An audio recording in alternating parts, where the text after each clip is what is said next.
decreto. Decreto na qual a gente se apega para fazer o debate das 30 horas, para ter algum elemento jurídico que nos dê sustentação, ele tem limitações. É importante problematizar esse decreto. Quais são as limitações desse decreto?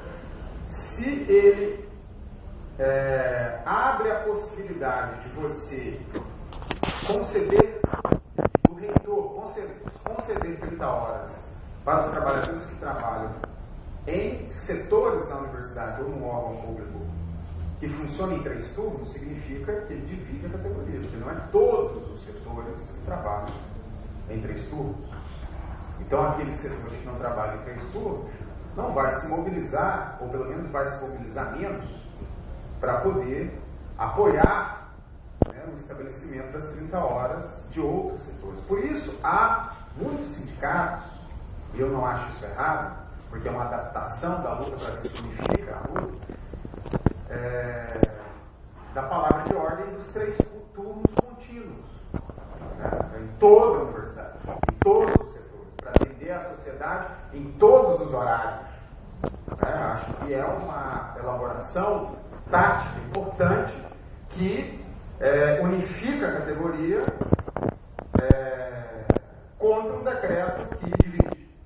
Embora o decreto que divide é o decreto que a gente se apega para poder ter alguma... para ter alguma sustentação jurídica. Obrigado pelos comentários, Maria. Eu nem sabe que a gente está discutindo jornada de trabalho.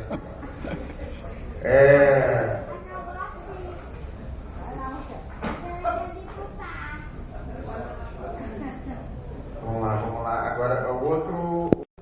Tudo na nossa luta, todos os elementos da nossa luta que tem a ver com a justiça são frágeis, o decreto é frágil, mas é o que a gente tem hoje para se pegar legalmente nisso aí. Bom, o ponto eletrônico.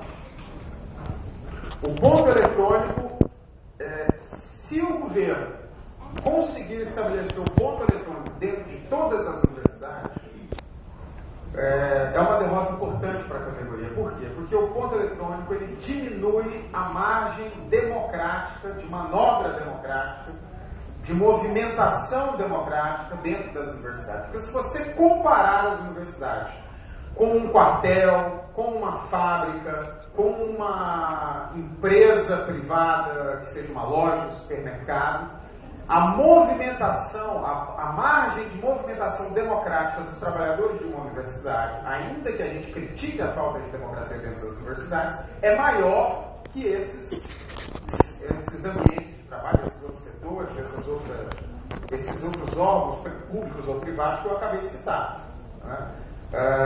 O ponto eletrônico ele diminui essa margem democrática, ou seja, a universidade passa a ter um funcionamento cada vez mais parecido, igual ao da iniciativa privada de controle do tempo.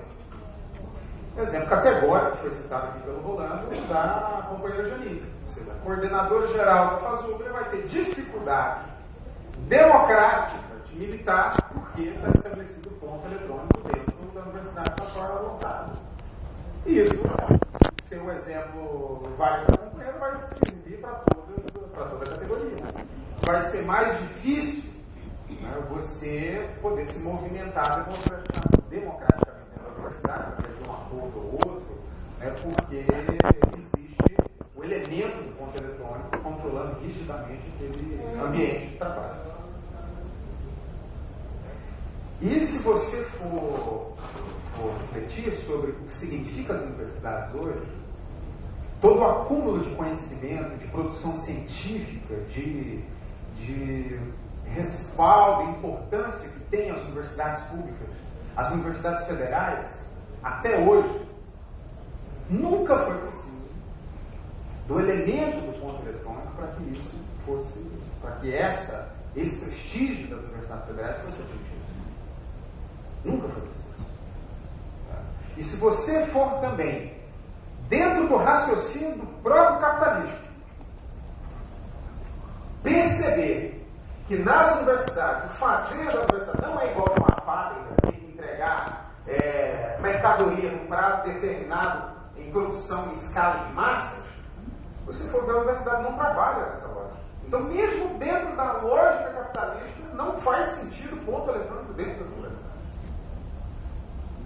Então, e se você for pegar na lei, também não tem sentido você implementar o ponto eletrônico dentro da universidade, porque não existe nada na lei ou decreto que obrigue que o ponto eletrônico é a única forma de controle da jornada, da assiduidade do trabalho dos funcionários públicos. Então, o ponto eletrônico é um inimigo número 1 da democracia dentro das universidades quando a gente vai falar da categoria dos técnicos administrativos.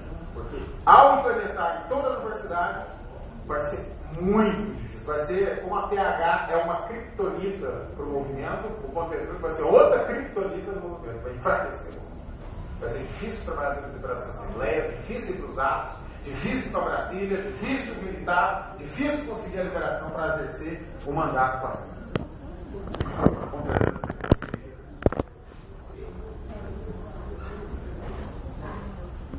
A conquista da redução da jornada de trabalho que algumas universidades têm avançado, seja parcial, seja geral. A gente encontra de tudo nesse debate da redução da jornada. Por exemplo, tem reitorias que interpretam assim: então, tudo bem, vamos conceder então para a biblioteca. Lá funciona em 3 turnos, se encaixa no decreto, não tem problema. Só que para a biblioteca é só para quem está lá no balcão, atendendo ao público. E aí o movimento que está lá na mesa, os dirigentes sindicais, tem que fazer a discussão de que para aquele funcionário estar ali atendendo ao público diretamente, imediatamente no guichê, exige toda uma série de funcionários que criam as condições para ele estar ali atendendo ao público. Então ele também participa do atendimento ao público. E se você for levar em consideração que as universidades só existem para atender ao público, então as universidades se encaixam no decreto, quando o decreto diz que, além dos princípios, não tem que ter atendimento ao público. Porque tudo que acontece na universidade, tudo gira para atender os alunos, para atender a sociedade nos projetos de extensão, para atender a sociedade na pesquisa que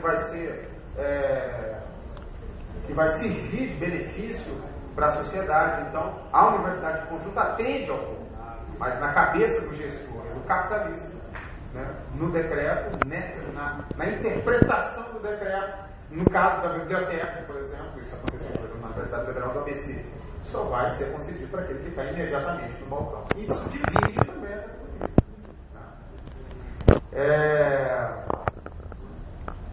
Então, ainda que avance a conquista pela redução da jornada de trabalho, das 30 horas, ela é cheia de espinhos, de obstáculos, de problemas que nós temos que levar em consideração. E quando a gente conquista, é uma conquista frágil e efêmera. Extremamente frágil e efêmera. Muda uma reitoria, já fica aquela expectativa de se ela vai continuar concedendo isso ou não. E aí o movimento tem que estar sempre em alerta, sempre mobilizado, sempre tenso se aquela conquista foi ou não foi garantida. Você imagine só na UNB agora, se o reitor que acabou de ser eleito resolver retirar essa conquista depois que todos os trabalhadores já readaptaram a sua vida nesse horário. Seja porque arrumou outro emprego, seja porque está fazendo uma capacitação, um mestrado, seja porque está cuidando do pai que tem 90 anos de idade, precisa de um atendimento familiar, seja porque os funcionários que entraram agora, recém-concursados, que acabaram de ter filhos, que precisam ir, e a universidade não garante creche. Então, ou seja, vejam o tamanho do retrocesso. Então, de fato, é uma luta constante. É uma luta extremamente constante. Como foi durante o século XX todo. Por mais que a OIT tenha, no início do século XX, convencionado as 8 horas diárias, por mais que vários países e legislações de vários países tenham convencionado as 40 horas, ou 44, ou 48 horas semanais durante o século XX, em muitos momentos isso teve retrocesso. Em época de guerra isso é suspenso. Em outros, a jornada intensiva de trabalho ela modifica. os processos de terceirização modificam essas conquistas. Então, eu acho que nós temos avançado muito na conquista da redução da jornada dentro da nossa categoria, mas fico alerta de que ainda falta muito a ampliar e tudo que nós conquistamos está constantemente ameaçado. Então a luta continua. Obrigado. Obrigado.